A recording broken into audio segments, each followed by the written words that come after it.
Madame, Monsieur, bonsoir. Les informations, le secteur privé et le gouvernement poursuivent leurs discussions afin d'améliorer le climat des affaires dans tout le pays. Ce dialogue permanent s'inscrit dans le cadre du Forum économique conjoint, une initiative lancée au début de cette année.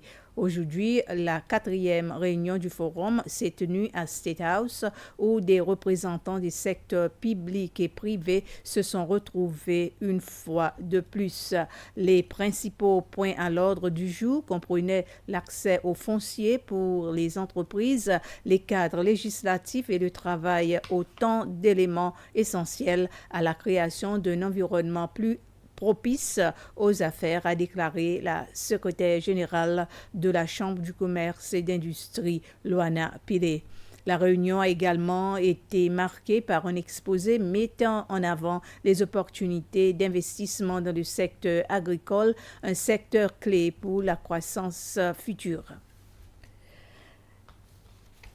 L'incendie aux abords de la décharge de Providence semble être éteint et il ne subsiste plus qu'une fumée blanche, signe qu'il n'y a presque plus de feu. Sur les lieux, des pompiers et des agents du service de gestion des catastrophes et des déchets s'activaient avec excavateurs pour recouvrir de terre les foyers restants.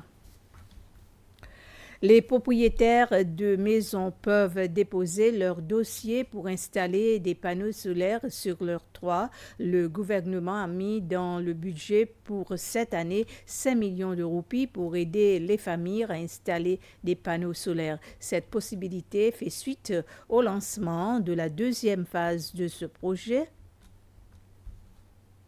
Un protocole d'accord a été signé entre les différentes parties pour officialiser cette nouvelle phase qui vise à encourager davantage de foyers à recourir à l'énergie solaire, à réduire leurs factures d'électricité et à contribuer à la baisse des émissions de carbone. Pour financer ce projet, le gouvernement a alloué un budget de 5 millions de roupies pour l'année 2025 qui passera à 10 millions de roupies en 2026. Lors d'une conférence de presse organisée ce matin au ministère des Finances, Bernie Schall, directrice générale par intérim de la commission de régulation, a précisé que seuls les installateurs agréés par la commission seront autorisés à mettre en place ces systèmes solaires. Dans le cadre du nouveau projet, une subvention de 31 000 roupies sera octroyée à un foyer installant des panneaux photovoltaïques produisant jusqu'à 3 kWh. Elle a également indiqué que le programme s'applique uniquement aux nouveaux demandeurs.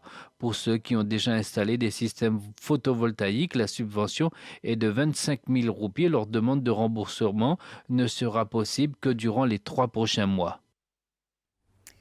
Dans le cadre de sa contribution aux prochaines élections nationales, l'Église catholique romaine a publié une lettre pastorale spéciale rédigée par Monseigneur Alain Harel, évêque de Port-Victoria. Il s'agit de la 2e édition de ce message pastoral qui vise à offrir des repères et une source d'inspiration aux Seychellois, particuliers aux chrétiens, afin de vivre les valeurs évangéliques durant cette période électorale. Le document a été présenté officiellement hier lors d'une conférence de presse en présence de représentants de chaque paroisse ainsi que des différents mouvements diocésains.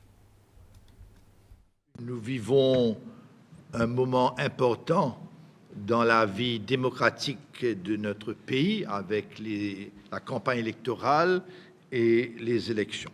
Alors, le vote est un droit, mais aussi un devoir pour que nous puissions vraiment participer à la vie de notre pays.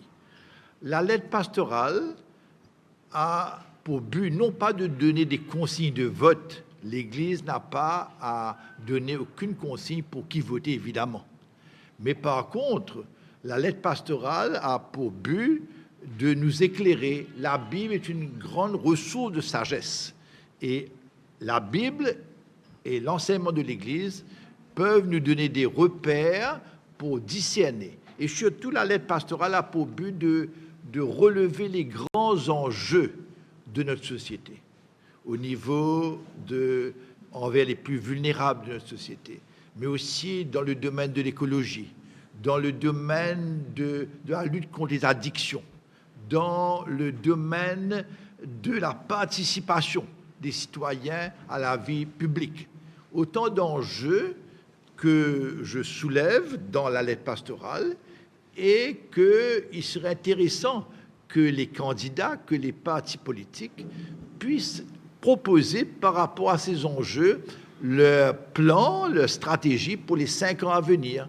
C'est cela un peu le but, c'est de permettre une réflexion, permettre un discernement pour que nous puissions voter le plus librement possible et surtout, ce qui est important, voter d'après notre conscience.